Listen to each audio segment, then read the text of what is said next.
ಇದೀನಾಗೆ ಸ್ವಾಗತ. ನಾನು ಸಮೀಕ್ಷಾ ಹೆಚ್ಆರ್. ಈಗ ಹೆಡ್ಲೈನ್ಸ್.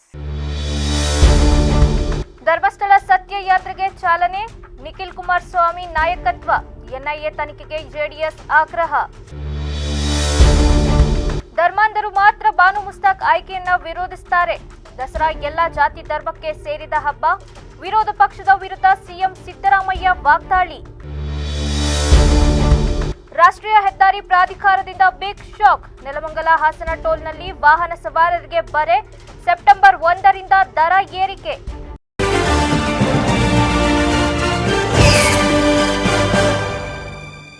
ಜೆಡಿಎಸ್ ಯುವ ಘಟಕದ ಅಧ್ಯಕ್ಷ ನಿಖಿಲ್ ಕುಮಾರಸ್ವಾಮಿ ನೇತೃತ್ವದಲ್ಲಿ ಧರ್ಮಸ್ಥಳ ಸತ್ಯ ಯಾತ್ರೆಯು ಹಾಸನದಿಂದ ಪ್ರಾರಂಭವಾಗಿದ್ದು, ಧರ್ಮಸ್ಥಳ ಕ್ಷೇತ್ರದ ವಿರುದ್ಧದ ಪಿತೂರಿ ಮತ್ತು ಅಪಪ್ರಚಾರ ಹಿಂದಿನ ವ್ಯಕ್ತಿಗಳನ್ನು ಕಂಡುಹಿಡಿಯಲು ಎನ್ಐಎ ತನಿಖೆ ನಡೆಸಬೇಕೆಂದು ಜೆಡಿಎಸ್ ಒತ್ತಾಯಿಸಿದೆ. ಜೆಡಿಎಸ್ ಯುವ ಘಟಕದ ಅಧ್ಯಕ್ಷ ನಿಖಿಲ್ ಕುಮಾರಸ್ವಾಮಿ ಮಾತನಾಡಿ, ಧರ್ಮಸ್ಥಳ ವಿಷಯದಲ್ಲಿ ರಾಜಕೀಯ ಮಾಡುವ ಪ್ರಶ್ನೆಯೇ ಇಲ್ಲ. ನಾವೆಲ್ಲರೂ ಧರ್ಮದ ಪರವಾಗಿ ನಿಲ್ಲಬೇಕು ಮತ್ತು ಸತ್ಯ ಗೆಲ್ಲಬೇಕು. ಕೆಲವು ಸಮಾಜ ವಿರೋಧಿ ಶಕ್ತಿಗಳು ಪಿತೂರಿ ನಡೆಸಿವೆ ಮತ್ತು ತಪ್ಪು ಮಾಹಿತಿ ಹರಡುವ ಸಂಚಿನ ಹಿಂದೆ ಇದ್ದಾರೆ. ಧರ್ಮಸ್ಥಳದ ಭಕ್ತರಾಗಿ ಸತ್ಯವು ಜನರ ಮುಂದೆ ಬರಬೇಕೆಂದು ನಾವು ಬಯಸುತ್ತೇವೆ. ತನಿಖೆಯನ್ನ ಅದರ ತಾರ್ಕಿಕ ಅಂತ್ಯಕ್ಕೆ ಕೊಂಡೊಯ್ಯಲು ಎನ್ಐಎ ತನಿಖೆ ನಡೆಸಬೇಕೆಂದು ಅವರು ಹೇಳಿದರು. ಕೆಲವು ಅಂತಾರಾಷ್ಟ್ರೀಯ ಮಾಧ್ಯಮ ಸಂಸ್ಥೆಗಳು ಮತ್ತು ಯೂಟ್ಯೂಬ್ ಚಾನೆಲ್ಗಳನ್ನ ಒಂದು ವಿಭಾಗವು ಬಹಳ ಸಂಘಟಿತ ಮತ್ತು ವ್ಯವಸ್ಥಿತವಾಗಿ ಕೆಟ್ಟ ರೀತಿಯಲ್ಲಿ ಬಿಂಬಿಸಲು ಪ್ರೋತ್ಸಾಹಿಸಿದೆ ಎಂಬ ಅನುಮಾನ ಇದೆ ಎಂದರು. ಧರ್ಮಸ್ಥಳ ಸತ್ಯಯಾತ್ರೆ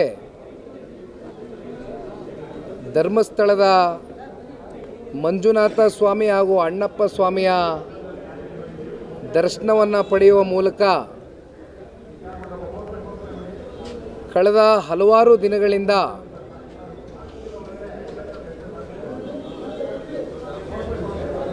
ಏನೊಂದಷ್ಟು ಧರ್ಮಸ್ಥಳದ ವಿಚಾರವಾಗಿ ಅಪಪ್ರಚಾರಗಳು, ಜೊತೆಯಲ್ಲಿ ಧರ್ಮಸ್ಥಳದ ಆವರಣದಲ್ಲಿ ಒಂದಷ್ಟು ಸುತ್ತಮುತ್ತ ಕೆಲವೊಂದಷ್ಟು ಅನುಮಾನಗಳಿಗೆ ಎಡೆ ಮಾಡಿಕೊಡ್ತಕ್ಕಂಥದ್ದಕ್ಕೆ ಒಂದಷ್ಟು ಷಡ್ಯಂತ್ರಗಳು, ಹುನ್ನಾರಗಳು ಭಾಳ ವ್ಯವಸ್ಥಿತವಾಗಿ ಸಂಘಟಿತ ಪಿತೂರಿ ನಿರಂತರವಾಗಿ ಆಗ್ತಾನೆ ಏನು ಬಂದಿದೆ. ಇವೆಲ್ಲದರ ವಿರುದ್ಧವಾಗಿ ಇವತ್ತು ಇಲ್ಲಿ ರಾಜಕಾರಣವನ್ನು ಬೆರೆಸ್ತಕ್ಕಂಥ ಪ್ರಶ್ನೆ ಇಲ್ಲ. ನಾವು ರಾಜಕಾರಣ ಮಾಡಲಿಕ್ಕೋಸ್ಕರ ಇವತ್ತು ಇಲ್ಲಿ ಬಂದಿಲ್ಲ. ಪಕ್ಷಾತೀತವಾಗಿ ಇವತ್ತು ಅಸಂಖ್ಯಾತ ಕೋಟ್ಯಾಂತರ ಭಕ್ತಾದಿಗಳು ಇವತ್ತು ಕರ್ನಾಟಕ ರಾಜ್ಯದಲ್ಲಷ್ಟೇ ಅಲ್ಲ, ಇವತ್ತು ದೇಶವ್ಯಾಪ್ತಿ ಹಲವಾರು ರಾಜ್ಯಗಳಿಂದ ಆರಾಧ್ಯ ದೇವ ಮಂಜುನಾಥ ಸ್ವಾಮಿಯನ್ನು ಪ್ರಾರ್ಥನೆ ಮಾಡ್ತಕ್ಕಂಥದ್ದಕ್ಕೆ ಎಲ್ಲ ಕಡೆಯಿಂದನೂ ಬರ್ತಕ್ಕಂಥದ್ದನ್ನ ನಾವೇನು ಕಾಣ್ತೇವೆ. ಜೊತೆಯಲ್ಲಿ ನಾನು ಕೂಡ ವೈಯಕ್ತಿಕವಾಗಿ ಬಾಲ್ಯದಿಂದನೂ ಮಂಜುನಾಥ ಸ್ವಾಮಿಯ ಪರಮ ಧರ್ಮಾಂಧರು ಮಾತ್ರ ಬಾನು ಮುಸ್ತಾಕ್ ಹೆಸರನ್ನ ವಿರೋಧಿಸುತ್ತಾರೆ ಎಂದು ಮುಖ್ಯಮಂತ್ರಿ ಸಿದ್ದರಾಮಯ್ಯ ತಿಳಿಸುವ ಮೂಲಕ ವಿರೋಧ ಪಕ್ಷದ ವಾಗ್ದಾಳಿ ನಡೆಸಿದ್ದಾರೆ. ಮೈಸೂರಿನ ವಿಮಾನ ನಿಲ್ದಾಣದಲ್ಲಿ ಸುದ್ದಿಗಾರರೊಂದಿಗೆ ಮಾತನಾಡಿದ ಅವರು, ಕನ್ನಡಾಂಬೆಯ ಬಗ್ಗೆ ಬಾನು ಮುಸ್ತಾಕ್ ನೀಡಿರುವ ಹಳೆ ಹೇಳಿಕೆಗೂ ಇದಕ್ಕೂ ಏನು ಸಂಬಂಧ? ಬಿಜೆಪಿ ಕುಂಟು ನೆಪ ಹುಡುಕುತ್ತಿದ್ದಾರೆ ಅಷ್ಟೇ. ಯಾವತ್ತೋ ಏನೋ ಹೇಳಿದ್ದಾರೆ ಅಂತ ಅದನ್ನ ಇಲ್ಲಿಗೆ ಲಿಂಕ್ ಮಾಡುವುದು ಎಷ್ಟು ಸರಿ? ಧರ್ಮಾಂಧರು ಮಾತ್ರ ಬಾನು ಮುಸ್ತಾಕ್ ಆಯ್ಕೆಯನ್ನ ವಿರೋಧಿಸುತ್ತಾರೆ. ಬೆರಳೆಣಿಕೆಯ ಮಂದಿಗೆ ಮಾತ್ರ ಬುಕ್ಕರ್ ಪ್ರಶಸ್ತಿ ಬಂದಿದೆ. ನಾನೇ ಅವರ ಹೆಸರನ್ನ ಆಯ್ಕೆ ಮಾಡಿದ್ದೇನೆ. ಉದ್ಘಾಟಕರು ದನ ತಿನ್ನುವುದನ್ನ ಬಿಜೆಪಿಯವರು ನೋಡಿದ್ದಾರಾ? ಅವರನ್ನ ವಿರೋಧಿಸಲೇಬೇಕೆಂದು ವಿರೋಧ ಮಾಡ್ತಿದ್ದಾರೆ. ದಸರಾ ಒಂದು ಸಾಂಸ್ಕೃತಿಕ ಹಬ್ಬ. ಇದು ಧರ್ಮಾತೀತವಾದ ಹಬ್ಬ. ಇದು ಎಲ್ಲ ಜಾತಿ ಧರ್ಮಕ್ಕೆ ಸೇರಿದ್ದು. ನಿಸಾರ್ ಅಹಮದ್ ಕೂಡ ದಸರಾ ಉದ್ಘಾಟನೆ ಮಾಡಿದ್ದಾರೆ. ಟಿಪ್ಪು ಹೈದರ್ ಅಲಿ ಕೂಡ ದಸರಾ ನಡೆಸಿದ್ದಾರೆ. ದಿವಾನ್ ಮಿರ್ಜಾ ಇಸ್ಮಾಯಿಲ್ ಕೂಡ ದಸರಾ ನಡೆಸಿದ್ದಾರೆ. ಇದಕ್ಕೆ ಧರ್ಮದ ಲೇಪನ ಬಳಿಯುವುದು ಸರಿಯಲ್ಲ ಎಂದರು. ಇವರಿಗೆ ಈ ಸಾರಿ ದಸರಾ ಉದ್ಘಾಟನೆಗೆ ಅವಕಾಶ ಕೊಡಬೇಕು. ಹಿಂದೆನೂ ಕೂಡ ಒಂದು ಸಾರಿ ಮುಸ್ಲಿಂ ಜನಾಂಗದವರಿಗೆ ಕೊಟ್ಟಿತ್ತು. ಕವಿ ನಿಸಾರ್ ಅಹಮದ್ ಅವ್ರ ದಸರಾ ಮಹೋತ್ಸವ ಇದೆಯಲ್ಲ, ಇದು ಒಂದು ಸಾಂಸ್ಕೃತಿಕ ಆಗಿ ಮಾಡ್ತಕ್ಕಂಥ ಹಬ್ಬ. ಇದು ಒಂದು ನಾಡ ಹಬ್ಬ. ನಾಡ ಹಬ್ಬದಲ್ಲಿ ಇಂಥವರೇ ಉದ್ಘಾಟನೆ ಮಾಡಬೇಕು ಅಂತ ಏನಿಲ್ಲ, ಇಂಥ ಧರ್ಮದವರೇ ಉದ್ಘಾಟನೆ ಮಾಡಬೇಕು ಅಂತ ಏನಿಲ್ಲ. ನಾಡ ಹಬ್ಬ ಅಂತಂದರೆ ಎಲ್ರಿಗೂ ಹಬ್ಬ. ಹಿಂದೂಗಳಿಗೆ, ಕ್ರಿಶ್ಚಿಯನ್ರಿಗೆ, ಮುಸಲ್ಮಾನರಿಗೆ, ಬೌದ್ಧರಿಗೆ, ಜೈನರಿಗೆ ಮತ್ತು ಇವೆಲ್ಲರಿಗೂ ಕೂಡ ಹಬ್ಬ ಇದೆ. ಈ ಹಬ್ಬನ ಹಿಂದೆ ಮಹಾರಾಜರ ಕಾಲದಲ್ಲಿ ಹೈದರಾಲಿ ಟಿಪ್ಪು ಆಚರಣೆ ಮಾಡ್ತಿದ್ದಿಲ್ವ ದಸರಾನ? ಹೈದರಾಲಿ ಟಿಪ್ಪು ಮಹಾರಾಜರ ಆಳ್ವಿಕೆ ಇಲ್ಲದೆ ಇರುವಾಗ ಹೈದರಾಲಿ ಟಿಪ್ಪು ಮಾಡ್ತಾರೆ. ಆಮೇಲೆ ಮಿರ್ಜಾ ಇಸ್ಮಾಯಿಲು ದಿವಾನರಾಗಿರಲಿಲ್ವ, ಅವರು ದಸರಾ ವಿಜೃಂಭಣೆಯಿಂದ ಮಾಡ್ತಾ ಇರಲಿಲ್ವ? ರಾಷ್ಟ್ರೀಯ ಹೆದ್ದಾರಿಯ ವಾಹನ ಸವಾರರಿಗೆ ದರ ಏರಿಕೆಯಿಂದ ಮತ್ತೊಂದು ಶಾಕ್ ಎದುರಾಗಿದ್ದು, ಬೆಂಗಳೂರು ಹೊರವಲಯ ನೆಲಮಂಗಲ ಹಾಸನ ರಾಷ್ಟ್ರೀಯ ಹೆದ್ದಾರಿ 75ರಲ್ಲಿ ಸೆಪ್ಟೆಂಬರ್ 1ರಿಂದ ದರ ಏರಿಕೆ ಮಾಡಿ ವಾಹನ ಸವಾರರಿಗೆ ರಾಷ್ಟ್ರೀಯ ಹೆದ್ದಾರಿ ಪ್ರಾಧಿಕಾರ ಶಾಕ್ ನೀಡಿದೆ. ಭಾನುವಾರ ಮಧ್ಯರಾತ್ರಿಯಿಂದ 5 ರು ದರ ಏರಿಕೆಯಾಗಲಿದೆ. Nelamangala Devihalli express private limited ಟೋಲ್ಗಳಲ್ಲಿ ಏರಿಕೆಯಾಗಿದ್ದು, ನೆಲಮಂಗಲ ಹಾಸನ ರಾಷ್ಟ್ರೀಯ ಹೆದ್ದಾರಿಯ ಟೋಲ್ ಮೂಲಕ ಸಂಚರಿಸುವ ವಾಹನ ಸವಾರರಿಗೆ ಬರೆ ಬಿದ್ದಿದೆ. ದೊಡ್ಡ ಕರೇನಹಳ್ಳಿ ಟೋಲ್ ಹಾಗೂ ಕಾರಬೈಲು ಟೋಲ್ ಪ್ಲಾಜಾಗಳಲ್ಲಿ ದರ ಏರಿಕೆಯಾಗಿದೆ. ಏಕಮುಖ ಸಂಚಾರಕ್ಕೆ 5 ರು, ದ್ವಿಮುಖ ಸಂಚಾರಕ್ಕೆ 10 ರು ದರ ಏರಿಕೆ ಮಾಡಲಾಗಿದೆ. ಕಾರು, ಜೀಪು, ವ್ಯಾನು ಹಾಗೂ ಲಘು ಮೋಟಾರ್ ವಾಹನಗಳಿಗೆ ಮೊದಲಿದ್ದ ದರವೇ ಇರಲಿದೆ. ಕರ್ನಾಟಕ ರಾಜ್ಯ ಬರಗಾರರ ಸಂಘದ ರಾಜ್ಯ ಘಟಕದ ಹಾಗೂ ಹಾಸನ ಜಿಲ್ಲಾ ಘಟಕದ ವತಿಯಿಂದ ಧೀಮಂತ ನಾಯಕ ಎಚ್.ಬಿ. ಜ್ವಾಲಯ್ಯನವರ ಸ್ಮರಣಾರ್ಥ ಸಾಧಕರಿಗೆ ಸನ್ಮಾನ ಕಾರ್ಯಕ್ರಮವನ್ನು ನಗರದ ಕನ್ನಡ ಸಾಹಿತ್ಯ ಪರಿಷತ್ನಲ್ಲಿ ಹಮ್ಮಿಕೊಳ್ಳಲಾಗಿತ್ತು. ಕಾರ್ಯಕ್ರಮವನ್ನ ಉದ್ದೇಶಿಸಿ ಎವಿಕೆ ಮಹಿಳಾ ಪ್ರಥಮ ದರ್ಜೆ ಕಾಲೇಜಿನ ಪ್ರಾಂಶುಪಾಲರಾದ ಡಾಕ್ಟರ್ ಯತೀಶ್ವರ್ ಮಾತನಾಡಿ, ಎಚ್.ಬಿ. ಜ್ವಾಲಯ್ಯನವರ ಸಾಮಾಜಿಕ ಮತ್ತು ಸಾಹಿತ್ಯದಂತಹ ಸೇವೆಯ ನೆನಪುಗಳನ್ನು ಮಾಡಿಕೊಳ್ಳುವ ಮೂಲಕ ಜನತೆಗೆ ಹಿರಿಯರ ಆದರ್ಶಗಳು ಅತ್ಯಗತ್ಯ ಸಂಗತಿ ಎಂದರು. ಈ ಸಾಹಿತ್ಯ ಪರಿಷತ್ತಿಗೆ ಈ ನಿವೇಶನವನ್ನು ದೊರಕಿಸಿಕೊಡುವಲ್ಲಿ ಅವರ ಪಾತ್ರ ಪ್ರಮುಖವಾದಂತಹದ್ದು ಅನ್ನುವಂತಹದ್ದನ್ನ ನಾನು ಗಮನಿಸಿದ್ದೇನೆ. ಅಂತಹ ಮಹನೀಯರನ್ನ ಸ್ಮರಿಸುವಂತಹ ಒಂದು ಅರ್ಥಪೂರ್ಣವಾದಂತಹ ಕಾರ್ಯಕ್ರಮವೂ ಕೂಡ ಇದಾಗಿದೆ. ಅವರ ಮೊಮ್ಮಗ ಬೌದ್ಧರಾಜರವರು ಈ ಕಾರ್ಯಕ್ರಮದಲ್ಲಿ ಭಾಗಿಯಾಗಿದ್ದಾರೆ. ಅದು ಬಹಳ ಮುಖ್ಯವಾದಂತಹ ಸಂಗತಿ. ಅವರ ತಾತ ಮಾಡಿದಂತಹ ಸಾಮಾಜಿಕವಾದಂತಹ ಮತ್ತು ಸಾಹಿತ್ಯಿಕವಾದಂತಹ ಒಂದು ಸೇವೆಯ ಒಂದು ನೆನಪುಗಳನ್ನು ಮಾಡಿಕೊಳ್ಳುವುದರ ಮೂಲಕವಾಗಿ ಜನತೆಗೆ ಮತ್ತೆ ಮತ್ತೆ ಆ ಹಿರಿಯರ ಒಂದು ನೆನಪುಗಳನ್ನು ಮಾಡಿಕೊಡುವಂತಹದ್ದು ಅತ್ಯಂತ ಅಗತ್ಯವಾದಂತಹ ಒಂದು ಸಂಗತಿ. ಆ ದೃಷ್ಟಿಯಲ್ಲಿ ಸಾಮಾನ್ಯವಾಗಿ ಎಚ್.ಬಿ. ಜ್ವಾಲಯ್ಯನವರ ಒಂದು ಸ್ಮರಣೆ ಕೂಡ ಈ ಕಾರ್ಯಕ್ರಮದ ಮೂಲಕವಾಗಿ. ಕಾರ್ಯಕ್ರಮದಲ್ಲಿ ಜಿಲ್ಲಾಧ್ಯಕ್ಷರಾದ ಸುಂದರೇಶ್ ಉಡುವಾರೆ ಸೇರಿದಂತೆ ಇತರರು ಹಾಜರಿದ್ದರು. ಪರಿಸರ ಕ್ಷೇತ್ರದಲ್ಲಿ ಅದ್ವಿತೀಯ ಸಾಧನೆ ಜೊತೆಗೆ ಯುವ ಪೀಳಿಗೆಗೆ ಮಾದರಿಯಾದ ಸಾಲುಮರದ ತಿಮ್ಮಕ್ಕನವರ ಗೌರವಕ್ಕೆ ಚ್ಯುತಿಯಾಗದಂತೆ ಜಿಲ್ಲಾಡಳಿತ ಕ್ರಮ ವಹಿಸುತ್ತದೆ ಎಂದು ಹಾಸನ ಜಿಲ್ಲಾಧಿಕಾರಿ ಕೆಎಸ್ ಲತಾ ಕುಮಾರಿ ತಿಳಿಸಿದರು.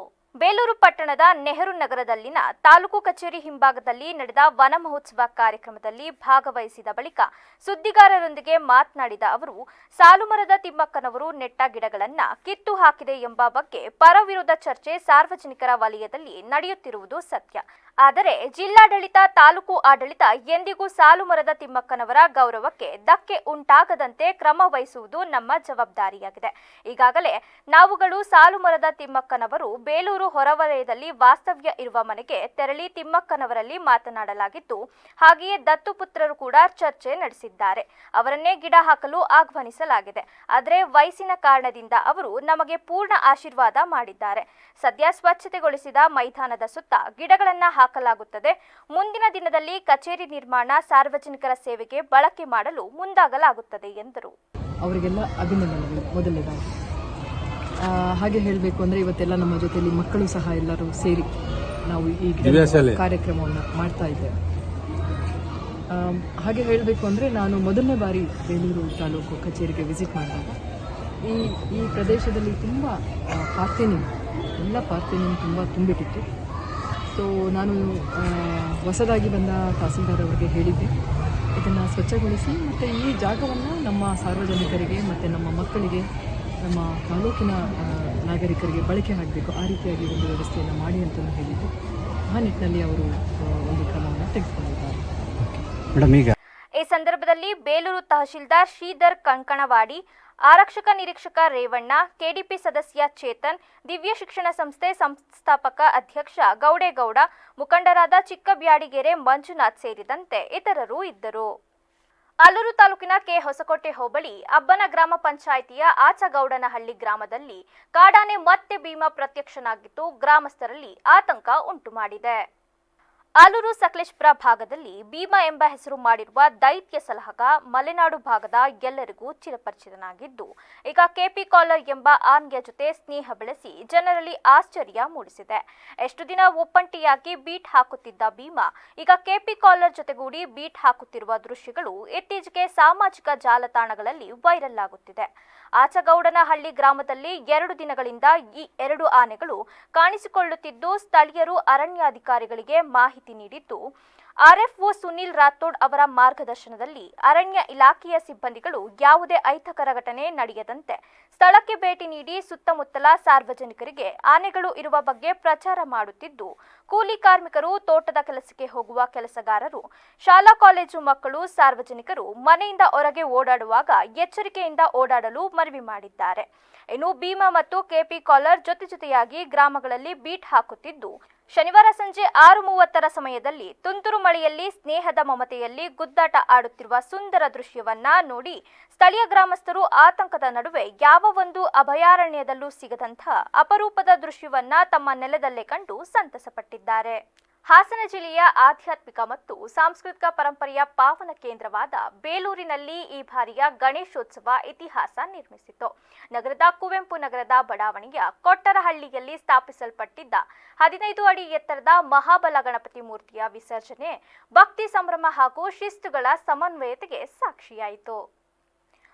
ಮಹಾಬಲ ಗಣಪತಿಯನ್ನ ಮೆರವಣಿಗೆಯಾಗಿ ನಗರದ ಪ್ರಮುಖ ರಸ್ತೆಗಳ ಮೂಲಕ ಕೊಂಡೊಯ್ಯುವಾಗ ಡೊಳ್ಳು ಕುಣಿತ, ಕೇರಳದ ಚಂಡೆಮೇಳ, ಕೀಲು ಕುದುರೆ, ಗೊಂಬೆ ನೃತ್ಯ ಕಲಾ ತಂಡಗಳು, ವಾದ್ಯಗೋಷ್ಠಿಗಳು ಹಾಗೂ ವಿವಿಧ ಭಕ್ತಿಗೀತೆಗಳೊಂದಿಗೆ ಹರ್ಷದಿಂದ ಮೈಮರೆಯಿತು.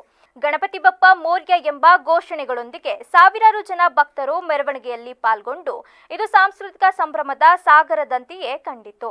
ಬೇಲೂರು ಪೊಲೀಸ್ ಠಾಣೆಯ ವೃತ್ತ ನಿರೀಕ್ಷಕ ರೇವಣ್ಣ ಅವರ ಸಮ್ಮುಖದಲ್ಲಿ ಮೆರವಣಿಗೆಗೆ ಬಿಗಿ ಭದ್ರತೆ ಮಾಡಲಾಗಿತ್ತು.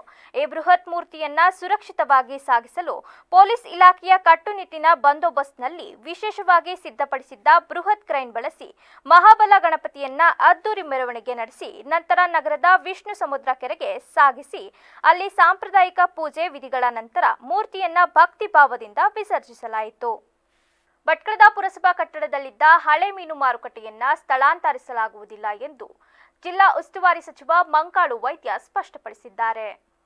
ಪಟ್ಟಣದ ಹಳೆ ಬಸ್ ಸ್ಟ್ಯಾಂಡ್ ಹತ್ತಿರವಿರುವ ಪುರಸಭಾ ಕಟ್ಟಡದ ಮೀನು ಮಾರುಕಟ್ಟೆ ಸ್ಥಳಾಂತರ ವಿಚಾರವಾಗಿ ಮೀನು ಮಾರಾಟಗಾರರು ತೀವ್ರ ವಿರೋಧ ವ್ಯಕ್ತಪಡಿಸುತ್ತಿರುವ ಹಿನ್ನೆಲೆಯಲ್ಲಿ ಮೀನು ಮಾರಾಟಗಾರರನ್ನು ಭೇಟಿಯಾಗಿ ಅವರ ಸಮಸ್ಯೆಗಳನ್ನು ಆಲಿಸಿ ಮಾತನಾಡಿದ ಅವರು, ಈಗಾಗಲೇ ಭಟ್ಕಳದ ವೆಂಕಟಾಪುರ ನದಿಯ ಭಾಗದಿಂದ ಕೊರಟ ಭಾಗದವರೆಗೆ ಅಂದಾಜು 25ಕ್ಕೂ ಅಧಿಕ ಮೀನು ಮಾರುಕಟ್ಟೆಗಳಿದ್ದು, ಹಾಗೆಯೇ ರಸ್ತೆಯ ಬದಿಗಳಲ್ಲಿಯೂ ಮೀನು ವ್ಯಾಪಾರಗಳು ನಡೆಯುತ್ತಿವೆ. ಇವುಗಳನ್ನು ಅರಿತು ಭಟ್ಕಳ ನಗರದಲ್ಲಿ ಹೆಚ್ಚುತ್ತಿರುವ ಜನಸಂಖ್ಯೆಗೆ ಅನುಗುಣವಾಗಿ ಹೊಸ ಮೀನು ಮಾರುಕಟ್ಟೆ ಈಗಾಗಲೇ ನಿರ್ಮಾಣಗೊಂಡಿದ್ದು, ಈ ಮಾರುಕಟ್ಟೆಯನ್ನ ಸೆಪ್ಟೆಂಬರ್ 1ರಿಂದ ತೆರೆಯುವ ಸಾಧ್ಯತೆ ಇದೆ ಎಂದರು. ಅದರ ನಂತರ 25 ಮಾರ್ಕೆಟ್ ಆಗಿದೆ. ಯಾರ್ಯಾರಿಗೆ ಎಲ್ಲೆಲ್ಲಿ ಅವಕಾಶ ಇದೆ ಅಲ್ಲಲ್ಲಿ ವ್ಯಾಪಾರ ಮಾಡ್ತಾ ಇದ್ದಾರೆ. ರೋಡ್ ಸೈಡು ಮಾಡ್ತಿದ್ದಾರೆ. ನಾವು ವಿನಂತಿ ಮಾಡ್ಕೊಳ್ತಾವ್ರೆ, ರೋಡ್ ಸೈಡ್ ಮಾಡಬೇಡಿ, ತೊಂದರೆ ಆಗ್ತದಂತ. ಆದರೂ ಅವರು ಏನು ಅನಿವಾರ್ಯ, ನಮ್ಮ ಹತ್ರನೂ ಅಷ್ಟು ಮಾರ್ಕೆಟ್ ಮಾಡಿಕೊಡ್ಲಿಕ್ಕೆ ಸರ್ಕಾರದಿಂದ ಅಥವಾ ಸಾರ್ವಜನಿಕರಿಂದ ಸಾಧ್ಯ ಆಗದೆ ಅವ್ರು ಮಾರ್ತಾರೆ. ಅದಕ್ಕೆಲ್ಲ ಏನು ವ್ಯವಸ್ಥೆ ಮಾಡಿ ಕೊಡಬೇಕು ಮಾಡಿಕೊಡ್ತಾರೆ. ಈ ಮಾರ್ಕೆಟ್ ತೆಗಿತಾರೆ ಅಂತೇಳಿ ಯಾರೂ ಹೇಳಿದ್ದು ಇಲ್ಲ ಅಥವಾ ತೆಗೆಯುವುದೂ ಇಲ್ಲ. ಹೊಸ ಮಾರ್ಕೆಟ್ ಕಟ್ಟಿ 5 ವರ್ಷ ಆಗಿದೆ. ಅಲ್ಲಿ ಹೋಗುವವ್ರು ಹೋಗ್ಬಹುದು. 1ನೇ ತಾರೀಕಿನಿಂದ ಓಪನ್ ಮಾಡ್ತಾರಂತೆ, ಮಾಡಲಿ. ಅಂಥದ್ದು ಎಷ್ಟು ಬೇಕಾದ್ರೆ ಆಗಲಿ. ಮತ್ತೆ ಯಾವುದೇ ಗಾಡಿ, ದೊಡ್ಡ ಗಾಡಿ, ಇವತ್ತೇ ಏನು ಇವರಿಗೂ ಹೇಳೋಗ್ತೀನಿ ನಾನು, ಯಾರಿಗೆ ಪೊಲೀಸ್ ಡಿಪಾರ್ಟ್ಮೆಂಟ್ನವ್ರಿಗೂ ಹೇಳೋಗ್ತೀನಿ, ರಿಕ್ಷಾ ಮೇಲೆ ಏನು ತಂದ್ಕೊಂಡು ಮಾಡ್ತಾರೆ ಅದು ಕಂಟಿನ್ಯೂ ಇರ್ತದೆ. ಅದು ಇವತ್ತೇ ನಿನ್ನೆದಲ್ಲ. ದೊಡ್ಡ ಗಾಡಿ ಕಂಟೈನರ್ ಎಲ್ಲ ಬರೋದು ಮೇಲೆ. ಸಂಸದ ಸುನಿಲ್ ಬೋಸ್ ರವರ ಹುಟ್ಟುಹಬ್ಬವನ್ನ ಟಿ ನರಸೀಪುರ ವಿಧಾನಸಭಾ ಕ್ಷೇತ್ರದ ಅಭಿಮಾನಿಗಳು, ಕಾಂಗ್ರೆಸ್ ಕಾರ್ಯಕರ್ತರು ಹಾಗೂ ಮುಖಂಡರು, ಆಪ್ತ ಸಹಾಯಕ ಬಸವರಾಜ್ ನೇತೃತ್ವದಲ್ಲಿ ವಿಜೃಂಭಣೆಯಿಂದ ಆಚರಿಸಿದರು. ನೂರಾರು ಸಂಖ್ಯೆಯಲ್ಲಿ ಜಮಾಯಿಸಿದ್ದ ಸಂಸದ ಸುನಿಲ್ ಬೋಸ್ ರವರ ಅಭಿಮಾನಿಗಳು ಶ್ರೀ ಗುಂಜ ನರಸಿಂಹಸ್ವಾಮಿ ದೇವಾಲಯದಲ್ಲಿ ಪೂಜೆ ಸಲ್ಲಿಸಿ ಸರ್ಕಾರಿ ಆಸ್ಪತ್ರೆಯ ರೋಗಿಗಳಿಗೆ ಹಣ್ಣು ಹಂಪಲು ವಿತರಿಸಿ ಕಾಂಗ್ರೆಸ್ ಕಚೇರಿಯಲ್ಲಿ ಕೇಕ್ ಕಟ್ ಮಾಡುವ ಮೂಲಕ ಒಬ್ಬರಿಗೊಬ್ಬರು ಸಿಹಿ ತಿನ್ನಿಸಿ ಸಂಭ್ರಮಿಸಿದ್ರು. ಈ ಸಂದರ್ಭದಲ್ಲಿ ಸೊಸಲೆ ಕೃಷಿ ಪತ್ತಿನ ಸಹಕಾರ ಸಂಘದ ಮಾಜಿ ಅಧ್ಯಕ್ಷ ಸೊಸಲೆ ಎಂ ಪರಶಿವಮೂರ್ತಿ ಮಾತನಾಡಿ, ಜನಪ್ರಿಯ ಸಂಸದರಾದ ಸುನಿಲ್ ಬೋಸ್ ರವರ ಹುಟ್ಟುಹಬ್ಬದ ನಿಮಿತ್ತ ಇಂದು ಹಲವಾರು ಕಾರ್ಯಕ್ರಮಗಳನ್ನು ಆಯೋಜಿಸಲಾಗಿದೆ. ಈ ಸಂದರ್ಭದಲ್ಲಿ ಅವರಿಗೆ ಜನಸೇವೆ ಮಾಡಲು ರಾಜಕೀಯವಾಗಿ ಇನ್ನೂ ಹೆಚ್ಚಿನ ಸ್ಥಾನಮಾನ ಲಭಿಸಲಿ ಎಂದರು. ಇವತ್ತು ಜನ್ಮದಗೋಸ್ಕರ ಅವ್ರಿಗೆ ಒಂದು ಅರ್ಚನೆ ಮಾಡಿ ಪೂಜೆ ಸಲ್ಲಿಸಿ ನಂತರ ನರಸೀಪುರ ಸರ್ಕಾರಿ ಆಸ್ಪತ್ರೆಯಲ್ಲಿ ಅವರ ಹುಟ್ಟುಹಬ್ಬದ ಅಂಗವಾಗಿ ರೋಗಿಗಳಿಗೆ ಒಂದು ಹಣ್ಣು ಹಂಪಳವನ್ನು ವಿತರಣೆ ಮಾಡೋದ್ರ ಮುಖಾಂತರ ತದನಂತರ ನಮ್ಮ ಕಾಂಗ್ರೆಸ್ ಕಚೇರಿಯಲ್ಲಿ ಒಂದು ಅವರ ಹುಟ್ಟು ತಾಲೂಕು ಪಂಚಾಯಿತಿ ಸ್ಥಾಯಿ ಸಮಿತಿ ಮಾಜಿ ಅಧ್ಯಕ್ಷ ಕುಕ್ಕೂರು ಗಣೇಶ್ ಮಾತನಾಡಿ, ನಮ್ಮೆಲ್ಲರ ಚಿರಪರಿಚಿತರು ಯುವ ನೇತಾರರು ಆದಂತಹ ಸುನಿಲ್ ಬೋಸ್ ರವರಿಗೆ ಆರೋಗ್ಯ ಆಯಸ್ಸು ವೃದ್ಧಿಸಿ ಜನಸೇವೆಯನ್ನ ಹೆಚ್ಚಿನ ರೀತಿಯಲ್ಲಿ ಮಾಡಲು ದೇವರಲ್ಲಿ ಬೇಡಿಕೊಂಡಿರುವುದಾಗಿ ತಿಳಿಸಿದರು. ಲೋಕಸಭಾ ಸದಸ್ಯರು ಎಲ್ಲರ ಚಿರಪರಿಚಿತರಾದ ಸುನಿಲ್ ಬೋಸ್ ಅಣ್ಣನವರ ಹುಟ್ಟುಹಬ್ಬನ ಇಡೀ ಕ್ಷೇತ್ರಾದ್ಯಂತ ಎಲ್ಲ ಕಾರ್ಯಕರ್ತರು ಇವತ್ತು ಗುಂಜ ನರಸಿಂಹಸ್ವಾಮಿ ದೇವಸ್ಥಾನದ ಹತ್ರ ಪೂಜೆ ಮಾಡಿಸಿ ಎಲ್ಲರೂ ಅವ್ರಿಗೆ ಆಯುಸ್ಸು ಆರೋಗ್ಯ. ಈ ಸಂದರ್ಭದಲ್ಲಿ ಬ್ಲಾಕ್ ಕಾಂಗ್ರೆಸ್ ಅಧ್ಯಕ್ಷ ಮೂಗೂರು ಎಂಡಿ ಬಸವರಾಜು, ಪುರಸಭೆ ಸ್ಥಾಯಿ ಸಮಿತಿ ಅಧ್ಯಕ್ಷ ತುಂಬಲ ಪ್ರಕಾಶ್, ತಾಲೂಕು ಪಂಚಾಯಿತಿ ಸ್ಥಾಯಿ ಸಮಿತಿ ಮಾಜಿ ಅಧ್ಯಕ್ಷ ರಾಮಲಿಂಗಯ್ಯ ಸೇರಿದಂತೆ ಇತರರು ಹಾಜರಿದ್ದರು. ಕೊಪ್ಪಳ ಜಿಲ್ಲಾ ಕುಕನೂರು ಪಟ್ಟಣದಲ್ಲಿ ಹಾಲುಮತ ಸಮುದಾಯದ ವತಿಯಿಂದ ಭಾನುವಾರ ಸಂಗೊಳ್ಳಿ ರಾಯಣ್ಣವರ ಜಯಂತ್ಯೋತ್ಸವ ಜರುಗಿತು. ಕಾರ್ಯಕ್ರಮ ಉದ್ದೇಶಿಸಿ ಸರ್ಕಾರಿ ಪದವಿ ಪೂರ್ವ ಕಾಲೇಜಿನ ಪ್ರಾಚಾರ್ಯ ಈಶಪ್ಪ ಮಳಿಗಿ ಮಾತನಾಡಿ, ಬ್ರಿಟಿಷರನ್ನ ನಡುಗಿಸಿದ ದೇಶಪ್ರೇಮಿ ವೀರ ಸಂಗೊಳ್ಳಿ ರಾಯ ದೇಶಕ್ಕೆ ಸ್ವತಂತ್ರ ಕಿಚ್ಚು ಹಚ್ಚಿದ ಮೊಟ್ಟ ಮೊದಲಿಗರು. ಇತಿಹಾಸದಲ್ಲಿ ಹೋರಾಟ, ತ್ಯಾಗ, ಬಲಿದಾನವನ್ನ ಇಂದಿನ ಯುವ ಪೀಳಿಗೆಗೆ ತಿಳಿಸಲು ಇಂದು ಅವರ ಜಯಂತಿ ಮಾಡುವುದು ವಿಶೇಷ. ಮಹಾಮಂಡಳಿಯ ರೈತರ ಪರವಾಗಿ ಆಗಿನ ಕಾಲದಲ್ಲಿ ತೆರಿಗೆ ವಿರುದ್ಧ ದಂಗೆ ಮಾಡಿದ ಮಹಾನ್ ಚೇತನ ಸಂಗೊಳ್ಳಿ ರಾಯಣ್ಣ ಗೆರಿಲ್ಲಾ ಯುದ್ಧದ ಮಾದರಿಯಲ್ಲಿ ದಂಗೆ ಮಾಡಿ ಬ್ರಿಟಿಷರನ್ನ ನಿದ್ದೆಗೆಡಿಸಿದವರು. ಆಗಸ್ಟ್ 15ರಂದು ಹುಟ್ಟಿ ಜನವರಿ 26ರಂದು ಹುತಾತ್ಮರಾದರು ಎಂದರು. ಸ್ವತಂತ್ರ ವ್ಯಾಖ್ಯಾನ ಮಾಡಿದ್ರೆ ಬಹುಶಃ ಅವರ ವ್ಯಕ್ತಿತ್ವಕ್ಕೆ ನಾವು ಸಮಗ್ರತೆಯನ್ನು ತಂದುಕೊಟ್ಟಂಗೆ ಆಗೋದಿಲ್ಲ. ಅವರು ಭಾರತ ದೇಶದ ಅಪ್ಪಟ ಸ್ವಾತಂತ್ರ್ಯ ಯೋಧರು ಹೌದು, ರೈತ ಪರ ಚಿಂತನೆ ಹೇಳುವಂತವರು ಹೌದು, ಮಧ್ಯಮ ವರ್ಗದವರ ಚಿಂತನೆ ಹೇಳುವಂತವರು ಹೌದು, ಮತ್ತು ಬಡಮಧ್ಯಮ ವರ್ಗದ ರೈತರಿಗಾಗಿ ಶ್ರಮಿಸಿರ್ತಕ್ಕಂಥದ್ದನ್ನು ನಾವು ಕಾಣ್ತೀವಿ. ಏನು 1824 ಇಸ್ವಿಯಲ್ಲಿ ಬ್ರಿಟಿಷರು ಕರಾಳವಾದ ಕಾರ್ಯಕ್ರಮದಲ್ಲಿ ಗ್ರಾಮ ಪಂಚಾಯಿತಿ ಸದಸ್ಯ ಮಹೇಶ ಗಾವರಾಳ, ವಿರೂಪಾಕ್ಷ ಗುರುವಿನ, ಮಂಜುನಾಥ ಗುರುವಿನ, ಹಾಲುಮತ ಸಮಾಜದ ತಾಲೂಕು ಅಧ್ಯಕ್ಷ ಮಂಜುನಾಥ್ ಕಡಮನಿ ಸೇರಿದಂತೆ ಇತರರು ಉಪಸ್ಥಿತರಿದ್ದರು. ಕೊಪ್ಪಳ ಜಿಲ್ಲಾ ಕುಕನೂರಿನ ಹಿಂದೂ ಮಹಾಗಣಪತಿ ಬಳಗದಿಂದ ರಂಗೋಲಿ ಹಾಗೂ ವಿವಿಧ ಸ್ಪರ್ಧೆಗಳು ಆಯೋಜನೆ ಮಾಡಲಾಗಿದೆ ಎಂದು ಹಿಂದೂ ಮಹಾಗಣಪತಿಯ ಪ್ರತಿಷ್ಠಾಪನಾ ಮಂಡಳಿಯ ವಿನಾಯಕ ಸರಗಣಾಚಾರ್ಯ ತಿಳಿಸಿದರು. ಸುದ್ದಿಗೋಷ್ಠಿಯಲ್ಲಿ ಮಾತನಾಡಿದ ಅವರು, ಕುಕನೂರು ಪಟ್ಟಣದಲ್ಲಿ ಸತತ 3ನೇ ವರ್ಷದ ಗಣೇಶ ಮೂರ್ತಿ ಪ್ರತಿಷ್ಠಾಪನೆಯನ್ನ ಸಂಭ್ರಮ ಸಡಗರದಿಂದ ಆಚರಣೆ ಮಾಡುತ್ತಿದ್ದೇವೆ. ಈ ವರ್ಷ ರಂಗೋಲಿ ಸ್ಪರ್ಧೆಯನ್ನ ಏರ್ಪಡಿಸಲಾಗಿದೆ.